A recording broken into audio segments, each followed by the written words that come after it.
Hello বন্ধুগণ, আমি সাধনা। নতুন একটা ঝাঁকানেকা রেসিপিতে তোমাদের সবাইকে সুস্বাগতম। আজকে আমি তোমাদের সাথে শেয়ার করব কচুরলতির একটা দুর্দান্ত স্বাদের রেসিপি। কচুরলতি যদি এইভাবে রান্না করা হয়, বাড়ির ছোট থেকে বড় সবাই দেখবে একদম আঙুল চেটে পুটে খেয়ে নেবে। সাথে থাকছে কিভাবে খুব সহজে তোমরা মাত্র 5 মিনিটে 1 কেজি কচুরলতি খুব সহজে বেছে নিতে পারবে, তারই একটা সহজ পদ্ধতি। তো রেসিপিটি প্রথম থেকে শেষ পর্যন্ত দেখার অনুরোধ রইল। কোথাও স্কিপ করো না কিন্তু, তাহলে আসল জায়গাগুলো মিস করে যাবে। রেসিপিটি বানানোর জন্য এখানে দেখো আমি নিয়েছি প্রায় 1 কেজির মতো কচুরলতি। তো সবার প্রথমে দেখো কচুরলতিগুলোকে সবজিওয়ালা তো একদম টাইট করে বেঁধে রেখেছিল, সেটাকে খুব সুন্দর করে একটু কষ্ট করে খুলে নিতে হবে। তারপরে কচুরলতিগুলোকে একটু পিস পিস করে কেটে নিতে হবে। এই সময় কচুরলতিগুলোকে খুব বেশি ছোট করে কাটবো না, একটু বড় করে কেটে নিতে হবে। এমনভাবে কাটতে হবে যাতে কচুরলতিগুলোকে কড়াইতে ধরে, ঠিক সেইভাবে কচুরলতিগুলো কেটে নিতে হবে। ঠিক এইভাবে আমি তো ছুরির সাহায্যে একদম ঝাঁকানাকা করে মানে ঝটপট করে কেটে নিচ্ছি। তোমরা তোমাদের সুবিধা মতো বটি দিয়েও কেটে নিতে পারো, তাতে কোনো সমস্যা নেই। তো সমস্ত কচুরলতিগুলোকে এইভাবে একটু বড় বড় পিস করে কেটে নেব। সমস্ত কচুরলতিগুলোকে খুব সুন্দর করে একটু বড় বড় পিস করে কেটে নেওয়ার পরে কচুরলতিগুলোকে 4-5 বার খুব ভালো করে জল পাল্টে পাল্টে ধুয়ে নিতে হবে। তো বন্ধুগণ, কচুরলতির গায়ে প্রচুর পরিমাণে নোংরা কাদাবালি লেগে থাকে, তো তার জন্য কচুরলতিগুলোকে এরকম একটা ঝুড়ি বা চুপড়ির মধ্যে নিয়ে তারপরে কল ছেড়ে দিতে হবে। কলের তলায় রেখে কচুরলতিগুলোকে খুব সুন্দর করে ঝাঁকিয়ে ঝাঁকিয়ে এইভাবে বেশি বেশি করে জলের মধ্যে ধুয়ে নিতে হবে। তাহলে কচুরলতির গায়ে যত রকমের নোংরা, সমস্ত নোংরা একদম ধুয়ে মুছে চকচকা ফকফকা হয়ে যাবে। ঠিক এইরকম একদম ঝিকিমিকি শাইনি দেবে। কত সুন্দর দেখো কচুরলতিগুলো পরিষ্কার হয়ে গেছে। তো এখন এই কচুরলতিগুলোকে আমি একটুখানি ভাপিয়ে নেব। তার জন্য দেখো সরাসরি চলে আসলাম কড়াইয়ের কাছে। গ্যাসের ফ্লেমটা অন করে দিয়ে একটা কড়াই বসিয়ে দিয়েছি। কড়াইয়ের মধ্যে বেশ অনেকটা পরিমাণে দিতে হবে জল।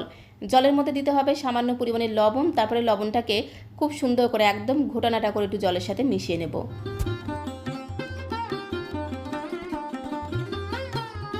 তো লবণটাকে দিয়ে খুব ভালো করে দেখো ঘোটানাটা করে জলের সাথে মিশিয়ে নিলাম। তো তারপরে আমি এর মধ্যে আগে থেকে কেটে রাখা কচুরলতিগুলো দিয়ে দেবো। কচুরলতিগুলোকে দিয়ে এপিট ওপিট উল্টে পাল্টে খুব ভালো করে একটু লবণ জলের সাথে মিশিয়ে নিতে হবে। আর কচুরলতিগুলোকে এমনভাবে কাটতে হবে যাতে কড়াইতে ঠিকঠাক মতো ধরে। ঠিক এইভাবে দেখো কচুরলতিগুলোকে কেটে নিলাম। তারপরে খুব ভালো করে একটু লবণ জলের সাথে মিশিয়ে একটু ধামা চাপা দিয়ে রাখতে হবে। মানে ঢাকনাটা বন্ধ করে গ্যাসের ফ্লেমটা মিডিয়াম টু হাই করে দিয়ে জাস্ট জলটাকে একটুখানি ফুটতে দিতে হবে। জলটা যখনই একটু ফুটতে শুরু করবে তখনই কিন্তু গ্যাসের ফ্লেমটা বন্ধ করে দিতে হবে। এর থেকে বেশি কিন্তু জলটাকে ফোটাতে যাবে না, তাহলে কচুরলতিগুলো বেশি নরম হয়ে যাবে। কচুরলতি যদি বেশি নরম হয়ে যায় সেক্ষেত্রে কিন্তু খোসাটাকে ছাড়াতে অসুবিধা হবে। তাই জলটা যখন একটু ফুটতে শুরু করবে এইভাবে একটু চেক করে দেখবে যে কচুরলতির গাটা একটু নরম হয়েছে কিনা। তো এই কচুরলতিগুলো যখন একটুখানি নরম হয়ে গেছে সঙ্গে সঙ্গে আমি গ্যাসের ফ্লেমটা বন্ধ করে দিলাম। গ্যাসের ফ্লেমটা বন্ধ করে দিয়েই কিন্তু ঝটপট করে কচুরলতিগুলোকে খুব সুন্দর করে জল ছেঁকে ছেঁকে অন্য একটা পাত্রের মধ্যে তুলে নিতে হবে। কচুরলতিগুলোকে কিন্তু গরম জলের মধ্যে রেখে দেবে না, তাহলে কিন্তু কচুরলতিগুলো বেশি নরম হয়ে যাবে। আর কচুরলতি যদি বেশি নরম হয়ে যায় সেক্ষেত্রে খোসাটাকে বেছে নিতে অসুবিধা হবে। সঙ্গে সঙ্গে খুব সুন্দর করে জল ছেঁকে ছেঁকে অন্য একটা পাত্রের মধ্যে তুলে নিতে হবে, তাহলে কচুরলতির যে কুকিং প্রসেসটা বন্ধ হয়ে যাবে, ওভার কুক হয়ে যাবে না, এতে খোসাটা বেছে নিতে অসুবিধা হবে। এরকম একটা ঝুড়ির মধ্যে তুলে নিতে হবে, তাহলে এক্সট্রা জলটা ঝরে যাবে। তারপরে ফ্যানের তলায় রেখে দিলে দেখবে কচুরলতিগুলো খুব সুন্দরভাবে শুকিয়েও যাবে, সাথে সাথে খুব সুন্দরভাবে ঠান্ডা হয়ে যাবে। কচুরলতিগুলো ওইদিকে ঠান্ডা হতে থাক, ততক্ষণ আমি ঝটপট করে একটু সর্ষে বেটে নেব। সর্ষেটা বেটে নেওয়ার জন্য দেখো একটা ছোট্ট মিক্সিং জার নিয়েছি, তার মধ্যে আমি জাস্ট 2 চামচের মতো দিয়ে দিলাম একটু কালো সর্ষে। তার সাথে দিলাম মাত্র 2টো কাঁচা লঙ্কা। তার সাথে এখানে দেখো বেশ কিছুটা নিয়েছি আমি ফ্রেশ নারকোল। নারকোলটাকে এইভাবে একদম পাতলা পাতলা করে স্লাইস করে কেটে নিতে হবে, তাহলে দেখবে মিক্সিং জারে দিয়ে বেটে নিলে একদম মিহিভাবে বাটা হয়ে যাবে। তো তারপরে এর মধ্যে একদমই সামান্য পরিমাণে দিয়ে দেবো একটু লবণ। একটু লবণ দিয়ে সর্ষেটাকে বাটলে সর্ষেটা কিন্তু আর তেতো হয়ে যায় না। অনেক সময় হয় কি সর্ষে বাটার পরে তেতো হয়ে যায়, তো একটু যদি লবণ দিয়ে সর্ষেটাকে বাটা হয় তাহলে সেই সর্ষেটা কিন্তু আর তেতো হয়ে যায় না। একদমই সামান্য পরিমাণে জল দিয়ে মিক্সিং জারের ঢাকনাটা বন্ধ করে মিহি করে পেস্ট করে নিতে হবে। তো দেখো সর্ষে, কাঁচা লঙ্কা আর নারকেলটাকে একদম মিহি করে পেস্ট করে নিয়েছি। তো এখন এই মিক্সিং জারের মধ্যে আমি এই মিশ্রণটাকে ঢাকা দিয়ে একটা সাইডে রেখে দেবো। তো তারপরে দেখো কচুরলতি রান্না করার জন্য লাগবে একটা গোটা রসুন, তার সাথে লাগবে একটা বড় সাইজের পেঁয়াজ। পেঁয়াজের খোসাটাকে ছাড়িয়ে খুব সুন্দর করে জল দিয়ে ধুয়ে নিয়েছিলাম। তো প্রথমে পেঁয়াজটাকে একদম ঝিরিমিরি করে কুচি করে নেব। আমি তো আমার সুবিধা মতো ছুরি দিয়ে কেটে নিচ্ছি, তোমরা তোমাদের সুবিধা মতো বটি দিয়েও কেটে নিতে পারো, তাতে কোনো সমস্যা নেই। গোটা পেঁয়াজটাকে ঠিক এইভাবে একদম ঝিরিমিরি করে কুচি করে নিতে হবে, যাকে বলে একদম ফাইন চপ করে কুচি করে নেব। আমি একটা বড় সাইজের পেঁয়াজ নিয়েছি, তোমরা চাইলে কিন্তু 2টো মিডিয়াম সাইজের পেঁয়াজও নিতে পারো, তাতে কোনো সমস্যা নেই। তো বন্ধুগণ, কচুলতি রান্নাতে পেঁয়াজের পরিমাণটা যদি একটু বেশি দেওয়া হয়, কচুলতিটা খেতে কিন্তু দারুণ টেস্টি হয়। তো আমি একটা বড় সাইজের পেঁয়াজকে একদম ঝিরিমিরি করে কুচি করে নিলাম। তার সাথে নিয়েছি বড় সাইজের একটা রসুন। রসুনের কোয়াগুলোকে, খোসাটাকে খুব সুন্দর করে দেখো বেছে নিয়েছি। রসুনের খোসাটাকে খুব সুন্দর করে বেছে নেওয়া হয়ে গেলে জাস্ট একবার একটু জল দিয়ে ধুয়ে নিতে হবে। তারপরে শিলনোড়াতে রেখে ঠিক এইভাবে একটু ঝাঁকানাকা করে থেতো করে নিতে হবে। রসুনের পরিমাণটাও যদি একটু বেশি দিয়ে কচুলতি রান্না করা হয়, খুব সুন্দর টেস্ট হয়, সাথে সাথে ঘ্রাণটাও কিন্তু দুর্দান্ত হয়। আর অবশ্যই কিন্তু রসুনের কোয়াগুলোকে এইভাবে থেতো করে দিতে হবে, তাহলে কচুলতির টেস্ট কিন্তু আরও দ্বিগুণ বেড়ে যাবে। খুব সুন্দর করে সমস্ত রসুনের কোয়াগুলোকে থেতো করে নিয়ে একটা বাটির মধ্যে তুলে নেব। তো বন্ধুগণ, কচুলতির টেস্ট বাড়াতে পেঁয়াজ আর রসুনটা কিন্তু মাস্ট। তো এইভাবে পেঁয়াজ আর রসুনটাকে আগে থেকে খুব সুন্দর করে রেডি করে রাখতে হবে। পেঁয়াজ আর রসুনটাকে খুব সুন্দর করে রেডি করে একটা সাইডে আমি রেখে দেবো। তো তারপরে আমি কচুলতির খোসাগুলোকে খুব সুন্দর করে বেছে নেব। কচুলতিগুলোকে একটু হালকা করে ভাপিয়ে নিয়ে একটা ঝুড়ির মধ্যে করে ফ্যানের তলায় রেখে দিয়েছিলাম। এতে কচুলতিগুলো খুব সুন্দরভাবে ঠান্ডা হয়ে গেছে, সাথে সাথে কচুলতির গাটা খুব সুন্দরভাবে শুকিয়ে গেছে। এতে কিন্তু কচুলতির যে খোসাটা আছে সেটা কিন্তু বেছে নিতে সুবিধা হয়।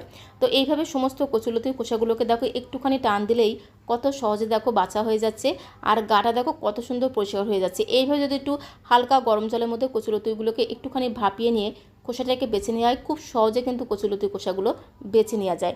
মাত্র কয়েক মিনিটের মধ্যে কিন্তু 1 কেজি কচুলতি তোমরা খুব সহজে বেছে নিতে পারবে। তাছাড়া কচুলতি রান্না করার সময় অনেকেই কিন্তু একটু ভাপিয়ে নেয়। তো এইভাবে যদি কচুলতিগুলোকে একটুখানি ভাপিয়ে নেওয়া হয়, তাহলে কিন্তু আলাদা করে কচুলতিগুলোকে আর ভাপাতে লাগে না। তো খোসাটাকে বেছে নেওয়ার পরে কচুলতির গাগুলো দেখো কত সুন্দর পরিষ্কার হয়ে যাচ্ছে, একটুও কিন্তু কোথাও দাগ নেই। খুব সুন্দরভাবে কিন্তু সমস্ত খোসাটা উঠে আসে, আর কচুলতিটা খেতেও কিন্তু দারুণ লাগে, একটুও কিন্তু গলা চুলকায় না। তো এইভাবে সমস্ত কচুলতির খোসাটাকে দেখো বেছে নিয়েছি, কতগুলো খোসা দেখো জড়ো হয়েছে। তো এখন এই খোসাগুলোকে আমি ফেলে দেবো। তো তারপরে আমি কচুলতিগুলোকে একদম ছোটো ছোটো পিস করে কেটে নেব। তো সমস্ত কচুলতির খোসাগুলোকে দেখো খুব সুন্দর করে বেছে নিয়েছি, কোথাও দেখো দাগ নেই, একদম চকচকে ঝকঝকে হয়ে গেছে। কচুলতিগুলোকে বাছার পরে জল দিয়ে ধোয়ার কোনো প্রয়োজন নেই, সরাসরি কচুলতিগুলোকে একদম পিস পিস করে কেটে নিতে হবে। এরকম করে 1 ইঞ্চি মতো লম্বা রেখে রেখে সমস্ত কচুলতিগুলোকে আমি কেটে নেব। সমস্ত কচুলতিগুলোকে খুব সুন্দর করে দেখো এইভাবে 1 ইঞ্চি মতো লম্বা রেখে রেখে কেটে গুছিয়ে নিলাম। তো এখন আমি রান্নাটা করে নেব, তার জন্য সরাসরি চলে যাব ওভেনের কাছে।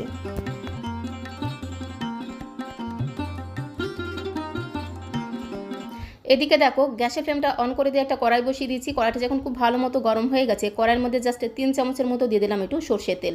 সর্ষের তেলটা যখন খুব ভালো মতো গরম হয়ে যাবে, দিয়ে দিলাম 2টো শুকনো লঙ্কা ফোড়ন। আমি তো মাত্র 2টো শুকনো লঙ্কা দিয়েছি, তোমরা চাইলে কিন্তু 3টে 4টে 5টাও দিতে পারো, তাতে কোনো সমস্যা নেই। কারণ শুকনো লঙ্কার ভাজা ঘ্রাণটা কিন্তু কচুলতি রান্নাতে দারুণ লাগে। তো শুকনো লঙ্কাগুলো দিয়ে খুব ভালো করে একটু নেড়েচেড়ে প্রথমে লালচে করে ভেজে নিতে হবে। যখন শুকনো লঙ্কা থেকে খুব সুন্দর একটা ভাজা ঘ্রাণ বেরিয়ে আসবে, তখন এর মধ্যে 1 চামচে 3 ভাগের 1 ভাগ দিয়ে দিতে হবে কালো জিরে ফোড়ন। তারপরে গ্যাসের ফ্লেমটা মিডিয়াম টু লোতে রেখে কালো জিরেটাকে একটু নেড়েচেড়ে ভেজে নিতে হবে। যখন ফোড়ন থেকে একটু ভাজা ঘ্রাণ বেরিয়ে আসবে, তখন এর মধ্যে আগে থেকে থেতো করা রসুনের কোয়াগুলো দিতে হবে। একটা গোটা রসুনের খোসাটাকে খুব সুন্দর করে ছাড়িয়ে শিলনোড়াতে একদম থেতো করে রেখেছিলাম।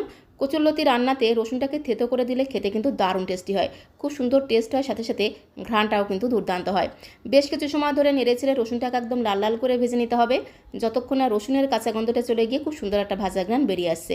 তো রসুন থেকে যখন খুব সুন্দর একটা ভাজা ঘ্রাণ বেরিয়ে এসেছে, তখন আমি এর মধ্যে দিয়ে দিলাম পেঁয়াজ কুচি। একটা বড় সাইজের পেঁয়াজকে একদম ঝিরিমিরি করে কুচি করে দিয়ে দিলাম। পেঁয়াজ ভাজার সময় দিয়ে দেবো স্বাদ মতো লবণ, তার সাথে দেবো পরিমাণ মতো একটু হলুদ গুঁড়ো। তারপরে খুব ভালো করে ঘোরানাটা করে পেঁয়াজটাকেও কিন্তু একদম লাল লাল করে ভেজে নিতে হবে, যতক্ষণ না পেঁয়াজেরও কাঁচা গন্ধটা চলে গিয়ে খুব সুন্দর একটা ভাজা ঘ্রাণ বেরিয়ে আসছে।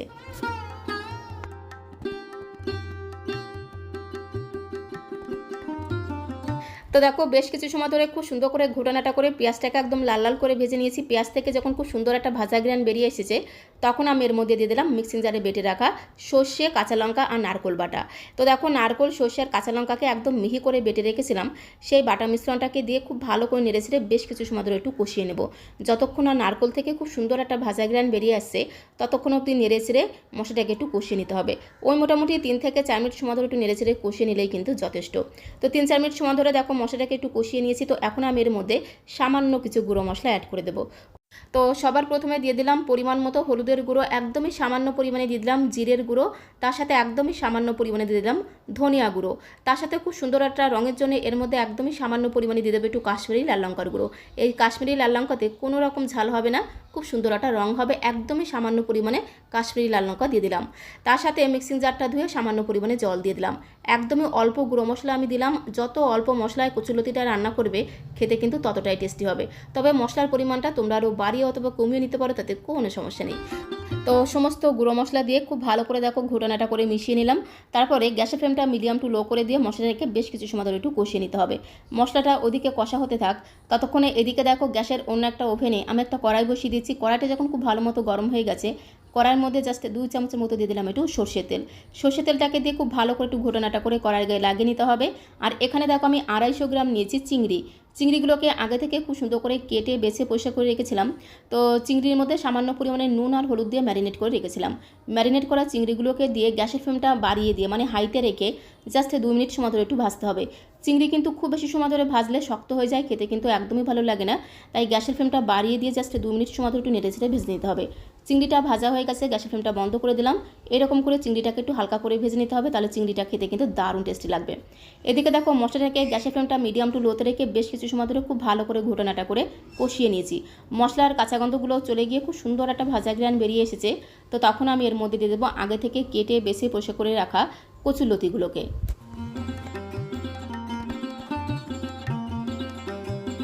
তো সমস্ত কচুলতিগুলোকে কড়াইয়ের মধ্যে দিয়ে খুব ভালো করে উল্টে পাল্টে এদিক ওদিক যেদিক সেদিক দিয়ে খুব সুন্দর করে ঘোটানাটা করে কচুলতিগুলোকে মশলার সাথে মিশিয়ে নিতে হবে।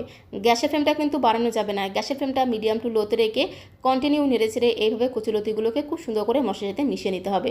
কচুলতিগুলোকে দেখো খুব সুন্দর করে মশলার সাথে মিশিয়ে নিলাম। তো এখন আমি এর মধ্যে আগে থেকে ভেজে রাখা চিংড়িগুলো দিয়ে দেবো। তো বন্ধুগণ, কচুলতি রান্নাতে যদি একটু চিংড়ি দেওয়া হয়, তার সাথে থাকে যদি নারকোল বাটা সর্ষে বাটা, তাহলে কচুলতির টেস্ট কোন লেভেলের হবে আশা করি তোমরা বুঝতে পারছো। খুব সুন্দর টেস্ট হয়, সাথে সাথে ঘ্রাণটাও কিন্তু দুর্দান্ত হয়। বাড়ির ছোট থেকে বড় সবাই দেখবে একদম আঙুল চেটে পুটে খেয়ে নেবে। গরম গরম ভাতের সাথে আর কিচ্ছু লাগবে না, শুধু কচুলতির এই রান্নাটা দিয়েই কিন্তু থালার সবটুকু ভাতে নিমেষেই খাওয়া হয়ে যাবে। খেতে এতটাই টেস্টি হয়।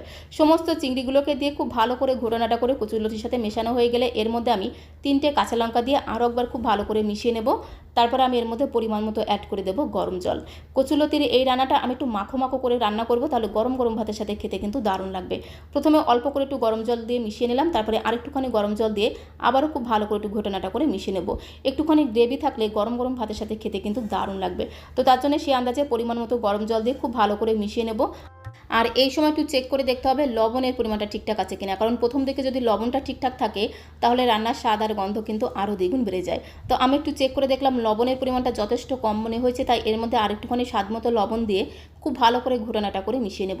যাকে বলে এদিক ওদিক যেদিক সেই দিয়ে খুব ভালো করে ঘোটানাটা করে মেশানো হয়ে গেলে একটু ধামা চাপা দিয়ে রাখতে হবে, মানে ঢাকনাটা বন্ধ করে গ্যাসের ফ্লেমটা মিডিয়াম টু লোতে রেখে 4 থেকে 5 মিনিট সময় ধরে কচুলতিটাকে রান্না করে নিতে হবে। কচুলতিটা যেহেতু আগে থেকে হালকা করে একটু ভাপানো ছিল, তাই রান্না করতে কিন্তু খুব বেশি সময় লাগবে না।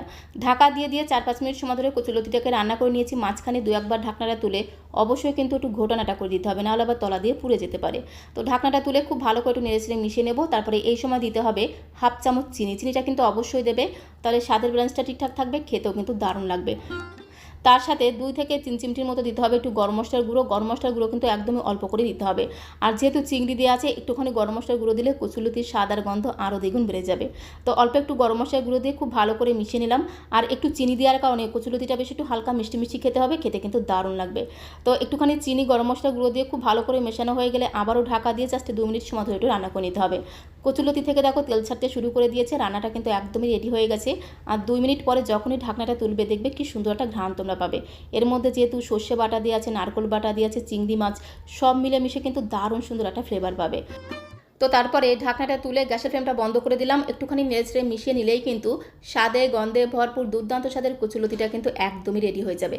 তো তারপর আমি গরম গরম ভাতের সাথে সার্ভ করব। আর সার্ভ করতে করতে তোমাদের কাছে রিকোয়েস্ট করব, আজকের এই কচুলতি রেসিপিটা তোমাদের কাছে কেমন লাগলো অবশ্যই কমেন্ট বক্সে লিখে জানিও। ভালো লাগলে একটা লাইক আর শেয়ার করে দেওয়ার অনুরোধ রইল। আর নতুন বন্ধু হয়ে থাকলে চ্যানেলটিকে সাবস্ক্রাইব করে দিয়ে পাশে থাকার অনুরোধ রইল। তাহলে যখন এরকম সুন্দর সুন্দর নতুন নতুন রেসিপি আপলোড করব, সঙ্গে সঙ্গে নোটিফিকেশন আগে তোমার কাছে পৌঁছে যাবে।